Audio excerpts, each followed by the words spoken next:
We've been so conditioned to the modern U.S. women's national team thinking, oh, well, the triangle has to go one of two ways. There either have to be two defensive midfielders or there have to be two attacking midfielders.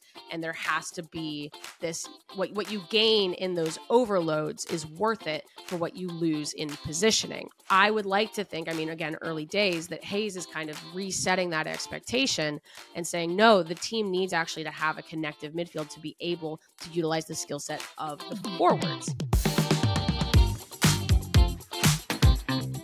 Hello, everybody, and welcome to a special edition of The Late Sub. And we are here to talk about the second U.S. Women's National Team friendly that took place on Tuesday evening, June 4th. It is Wednesday, June 5th, as we discuss this. Had to jump in, had to go deep on this one because this was the last U.S. Women's National Team game before the 18-player Olympic roster is named by Emma Hayes. So the evaluation period is over. It is now time to get down to business.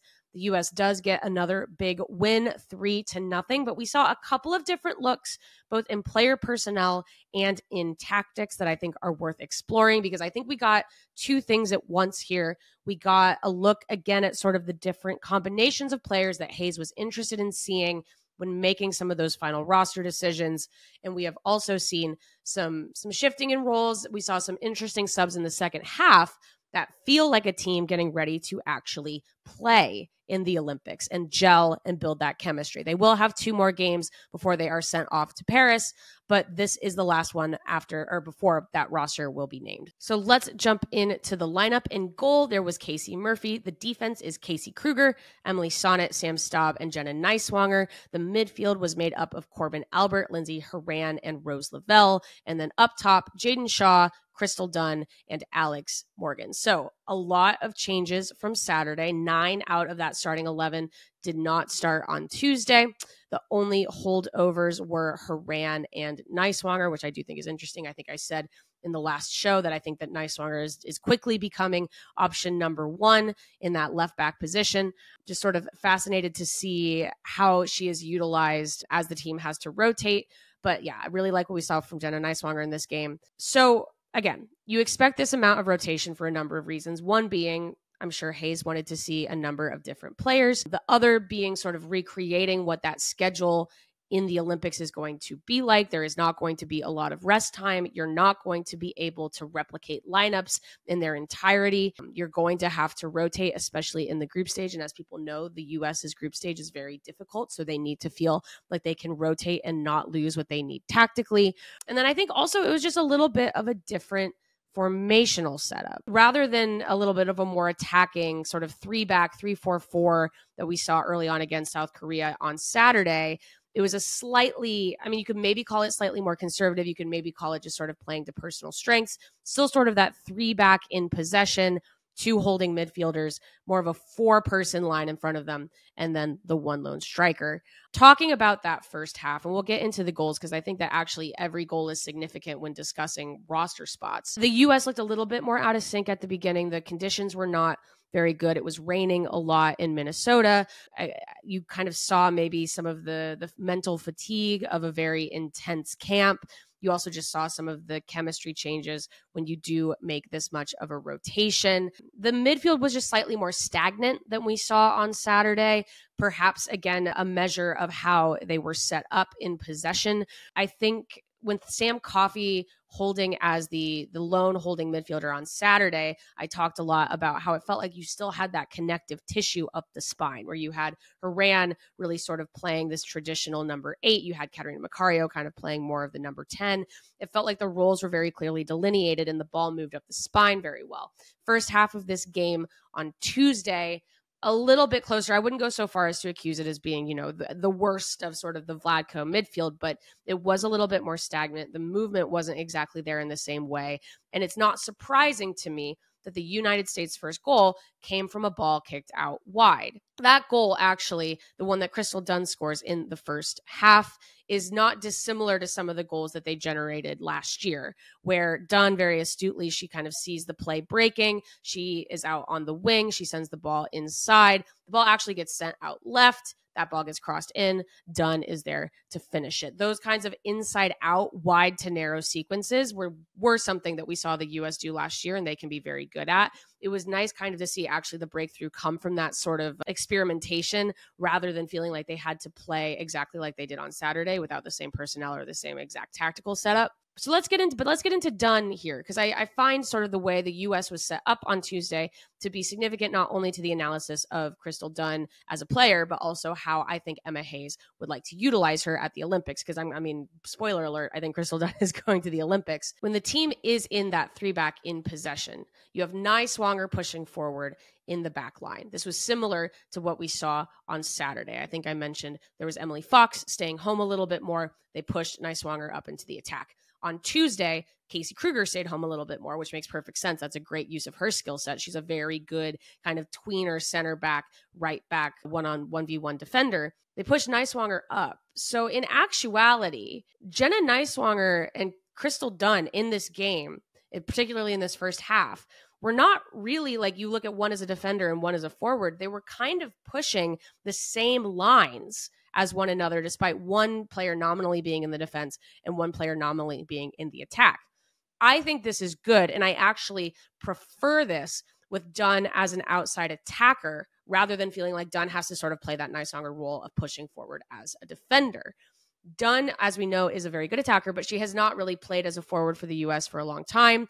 This goal that she scores in the first half is her first in 75 games based on where she's been positioned for the team. But I do think there is this implication for what Dunn can do. We say over and over and over, she's so versatile. Even Vlatko Andonovski before the World Cup said, well, when she plays outside back, she's really kind of playing each individual line on the outside. Sometimes when she's pushing forward, she's in the midfield. Sometimes she pushes in to the front line, even when she gets end line with those overlapping runs that the U.S. were trying to do last year. Sometimes that worked. Sometimes that didn't.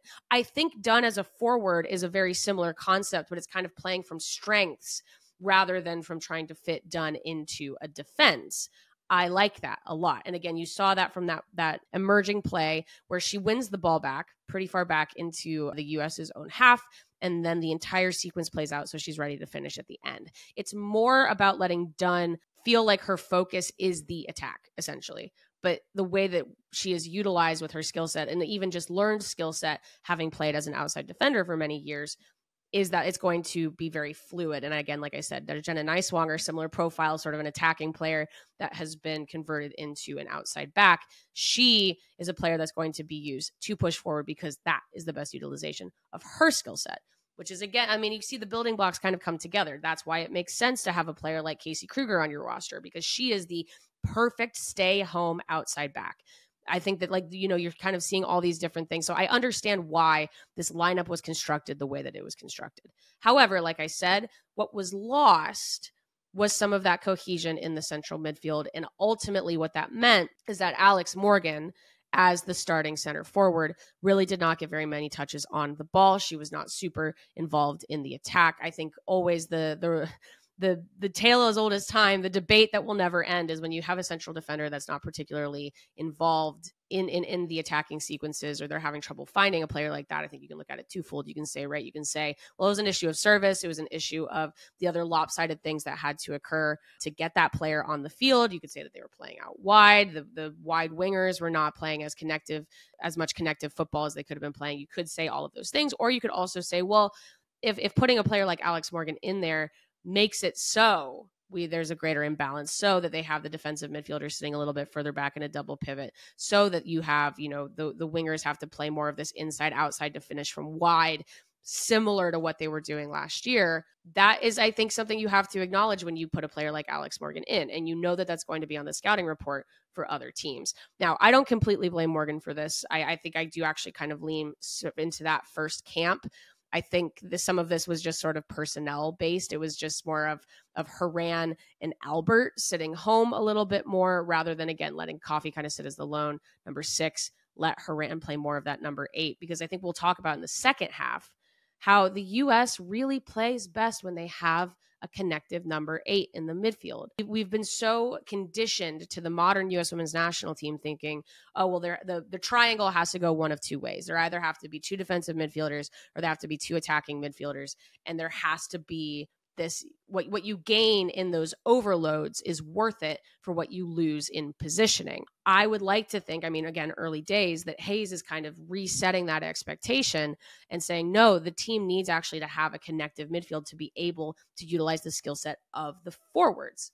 Midfield doesn't work in the first half, so the attack, not quite as strong. Great goal from Dunn. And I think I'm going to talk about, when I get into my total roster evaluation in a little bit, I'll talk about what I think this new role for Dunn, what the implications that it has for other players on or off the roster. But again, just a really good example of what she can do.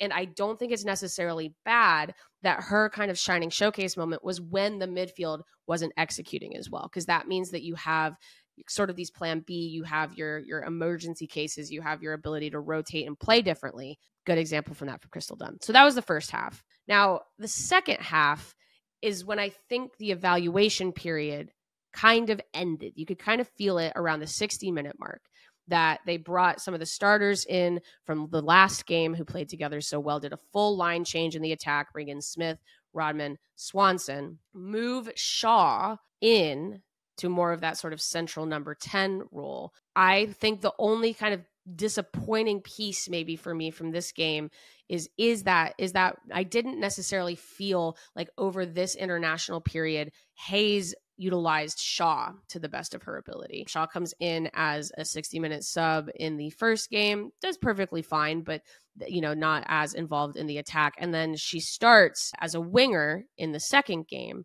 does the stuff that we know she can do. She drifts inside. She combines with the midfield. She can kind of come in and play more of that underlying, like I said, that sort of 4 line up top where she is kind of side by side with Lavelle, trying to create things in the attacking midfield.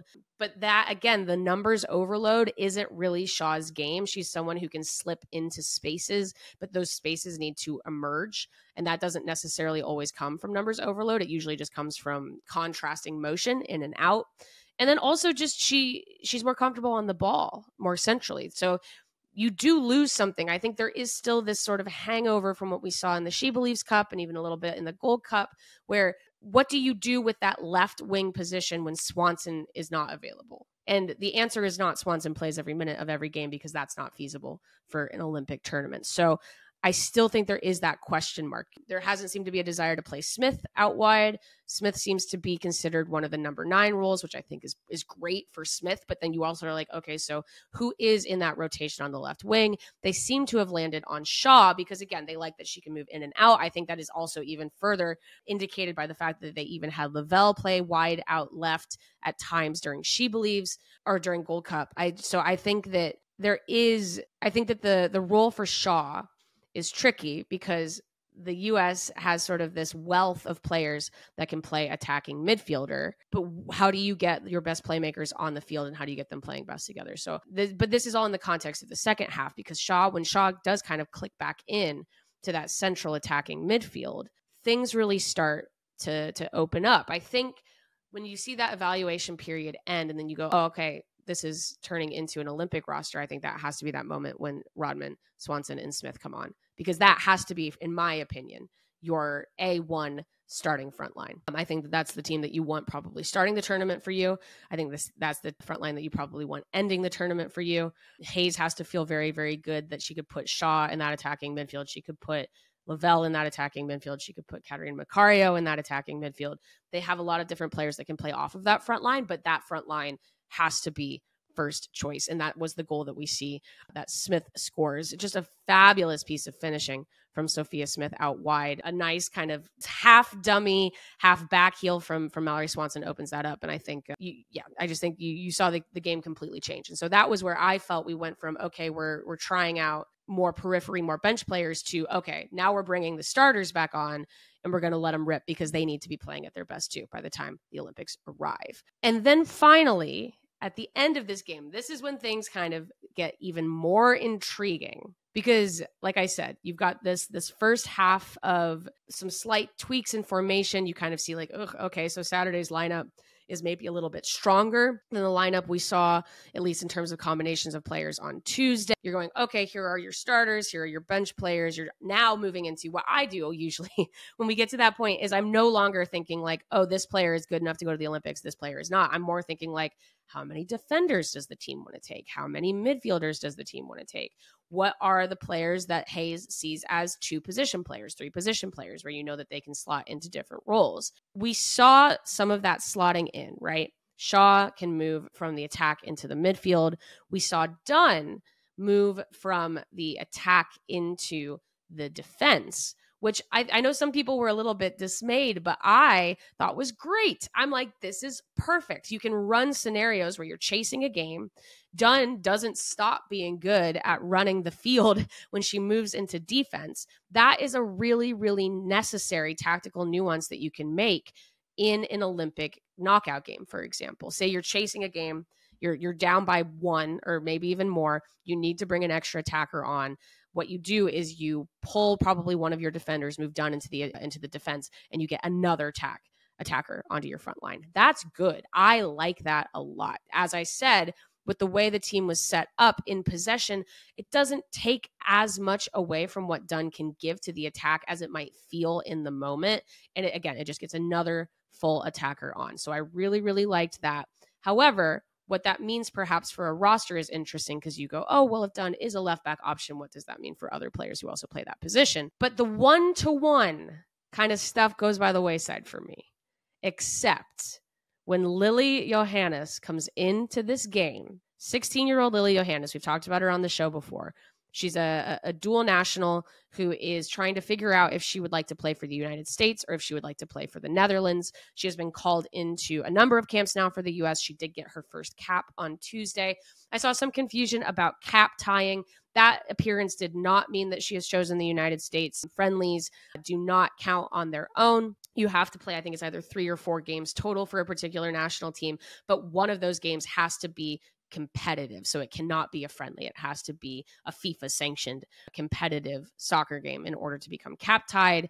Certainly seems like she is interested for playing for the United States. But all of that stuff I said about the first half, about the midfield, about the connectivity not necessarily being there, about it feeling a little bit more conservative, like the ball movement wasn't there, those probing passes forward that we saw so well on Saturday. Johannes comes in and changes all of that. She comes in for Albert, and suddenly that team has that kind of number 8 again, or has the ability. I mean, the result was well in hand, so that probably helps with being a little bit more attacking in the midfield. But I was like, wow, this kid can ball. And it's not just the goal that she scores, because she scores in her first cap. It's a really nice one touch, but just the passing that she did, the field vision that she had, the calmness on the ball that she had.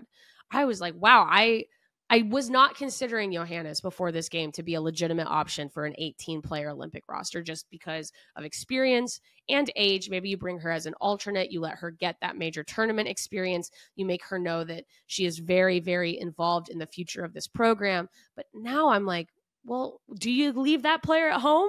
Are you sure? Are you sure? Which I'm sure in a good way Hayes is also feeling, but it does, again, you just go, wow.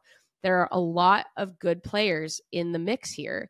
And I think the midfield in particular is when we look at what ultimately does become the Olympic roster. The size of the midfield, I think, is going to be a make or break for a number of different players. So let's seg into kind of what I think is going to happen when the 18-player roster is announced. I'm going to caveat this. I was saying this on Twitter yesterday. I really do think that the entire roster will be pulled from this camp. Not because there are not very talented, competent players who did not get called into this camp, but I do think it's a matter of timing. Everything we have heard from Emma Hayes over the last week and a half has been talking about being in the classroom, being in the film room, drilling over and over again, talking about principles that she wants the team to play with, talking about how she wants each of these players to react and respond and improve while also maintaining that sort of chemistry and gelling, because they do want to do well at the Olympics. I just don't know if the runway is long enough for them to be making tactical choices that bring a player from outside this camp into the group. Obviously, injuries happen. Obviously, there are ways that availabilities shift, but I just firmly believe that the head start that every single player has from being in this camp is too wide with the amount of time available for there to be any huge big swings bringing somebody in who is not in that group. And I also just think that Hayes was very happy with what she saw in this camp. I'm not sure she felt like it was missing something. The only exception to that is goalkeeper Alyssa Nair, but here are my thoughts on goalkeeper. I think based on everything we saw this week and everything we've seen over the last year or so, Nair is the number one if she can go. Hayes pretty much says that straight up this week. I was flip-flopping between Jane Campbell and Casey Murphy, but I do think that Casey Murphy's performance in that second South Korea game indicates exactly what she can do. Really, really nice shot stopping. She was better in the air than she has been in the past. I do think that Murphy did just enough to stay in front of Campbell. I believe that Campbell has to be third in line. If Nair can't go, I think it's going to be Murphy Campbell. If Nair can go, I think it's going to be Nair, Murphy, and Campbell as an alternate. Defenders. Center back, I feel, is kind of set. Girma, Davidson, Sonnet. Sonnet, another player who in a pinch can play midfield. Again, keep an eye on those players that can go into the midfield because I do think that that's going to be key. And then I think for outside backs, I do think there's room for Neiswanger, Fox, and Kruger. I think you have to think of Dunn, obviously, as a backup possibility for Neiswanger. And then you have Fox and Kruger on the right side, and those two have very different skill sets and can give you two very different things in a game. I like that. I think you do have now full coverage for outside back. On the left, you have Dunn and Neiswanger. On the right, you have Fox and Kruger. Moving to the midfield. Now, I think it's possible that the U.S. in name only takes 4 midfielders to the Olympics. Coffey, Horan, Macario, Lavelle. Those 4 feel really good about. If you think about, again, these other players that can come in, right? Sonnet can be a midfielder. Dunn can be, again, sort of just based on shape, sort of play in that midfield from an outside back role or a winger role. Shaw can dip into that role. I think even, you look at sort of the way that Rodman dips in and plays so well as a defender. If they are really thinking about that sort of fluid in possession 3-back, the role of the midfield gets a little bit harder to parse. I think in name, they could just take 4. Now, the only caveat to that is going back to the Johannes question, which is, okay, you have a lot of really versatile wide midfielders and defensive midfielders and attacking midfielders. What about the connective tissue? There's 2 ways to look at this, I think. You either set Horan up like she did in the first game to be that player for you, and I do think Horan's going to carry heavy minutes as she has for the U.S. for a number of years. You say, okay, we have this construction around Horan. We're going to let Horan truly play this number 8 box to box. She's going to be that player for us. And that is how you approach the midfield, and that you only take 4. But I don't know. Maybe Hayes, again, with sort of the principles that she wants the team to play with, the way she wants the team to advance the ball, maybe she says, no, Horan needs a 1-to-1 backup. And then I do think you're choosing between Albert and Johannes. I said this last time. I think that the Albert of it all, I don't think that she's a bad player, but I just don't see the flashes of what's necessary to break onto this roster that we saw from, again, 16-year-old Johannes in 18 minutes of game time. Maybe I think that choosing Albert would be, I think, a conservative choice. It would say we're going to be putting this player in that can, she can play in a double pivot. She can play the number 8. She can push the ball forward, but she's not a specialist in any of those things. Or, again, you put it on Horan to be that connective player. Or again, wild card, maybe you bring Johannes, and that would maybe take a player away from either the defense or the attack. So I think the midfield is interesting. They're in a good position in that they have a lot of players who can play in that part of the field. But then you have to ask, how do they want to play? What personnel do they want on the field for that? And are you making a choice for like the player of the future that you think can be incredible for you? Or are you making a more conservative choice with basically just sort of this understudy role of backing up a certain number of different positions? I think that's a curious philosophy. I think they go with 4. I think in numbers it's 2, 6, 4, 6. I say you say four midfielders total. The attack is also about set. I really think Morgan, Shaw, Smith, Swanson, Dunn, Rodman. Yesterday on Tuesday, talking about Dunn in the attack, the name that came up, and I think rightfully so, was Lynn Williams, right? I was talking about sort of, I don't think if you're outside of camp, it's going to be easy to get back onto the team. Talking about Dunn's success as an attacker, talking about how that is a deep position. I do think, for better or worse, Crystal Dunn's move into the attack was a tacit decision by Emma Hayes that what she likes from Dunn, starting from a forward position, is more than what she thinks she can get from Lynn Williams. Now, I don't necessarily think that has to be the one-to-one comparison. We know that Lynn Williams can play inside. I think that you could look at the numbers of Lynn Williams versus Alex Morgan. I think that is fair. I think the counterpoint to that is they don't have a lot of Olympic experience on this roster, and you need a player like Alex Morgan to lead the team in the locker room. I don't think that's an unfair counter. But the fact that Dunn can play out wide, she brings a lot of defensive qualities to the attack the same way that Lynn Williams does, but she also can literally go play in the outside defense. I just think that that's enough. That was the shift. And so I think that was a move that I think made people very happy, but I do think it comes with the consequence of if you have someone with that much of a versatile skill set and she's starting on the forward line, that's going to displace somebody. Other than that, I just really do think that that's set, and the rest of it is by numbers. I would think if they were going to add a player to the midfield, they would pull it from the defense, but obviously hard to say. But I think that's the group. I'm going to say that one more time. So I think it's going to be Nair, Murphy, Girma, Davidson, Neiswanger, Sonnet, Fox, Kruger, Coffey, Horan, Macario, Lavelle, Morgan, Shaw, Smith, Swanson, Dunn, and Rodman. That is my pick for the 18-player U.S. Women's National Team Olympic roster. Now, obviously, like I said, injury can occur, availability can shift, but those are my thoughts. That's what I think coming out of this camp. So I do think that fans should be excited about this. I've even seen some chatter. I follow some international journalists from different countries, and they were kind of posting the clips of that Smith goal from Tuesday or that Johannes goal from Tuesday and going, oh, the U.S. is starting to look like they're cooking a little bit. And I'm like, good. This is feeling good. It feels like the U.S. is moving back into that confidence that they lost in 2023. They slowly built by doing the hard work early in 2024. And now we are beginning to see the momentum pile on to this summer. So like I said, I think we're going to talk about the front line. We're going to talk about what those best midfield personnel combinations are. We're going to talk about pace in the defense probably, because that is still something that hasn't specifically been solved. But I like this group.